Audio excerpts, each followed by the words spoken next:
Guys, naka-Honda ADB ka ba kagaya ko? Isa sa mga madalas masira sa ating mga unit, lalo na kapag nag-uulan, is itong button na para dito sa Odo. Dahil dyan, bago ka bumili ng accessories, ito ang unang-una mong kailangan bilhin. Toggle switch cover para sa ating mga control. Ang dami na nagsasabi dyan na kapag babad sa ulan, hindi na to gumagana. Dahil dyan, bumili kagad tayo ng toggle switch cover. Una kung naka-ADB ka, 150, 160 man, or kahit pinaka-latest pa, bumili ka na nito. Ang kagandahan dito, magnetic na, tapos meron pang 3M adhesive para hindi siya basta-basta matatanggal. So yan, buksan natin. As you can see, may nakalagay na rin siyang ADB, and then pag inangat mo siya, ayan, may magnetic siya, tapos meron siyang 3M dito.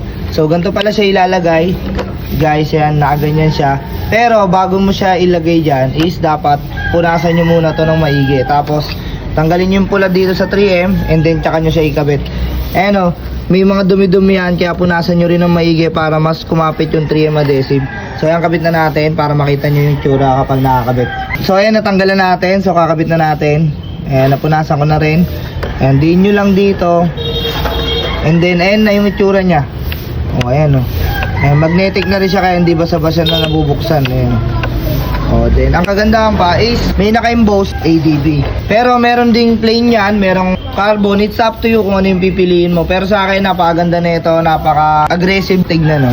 Kung gusto nyo ng ganyan, 100 plus lang, check mo dyan sa comment section, o di kaya i-click mo dyan sa yellow basket.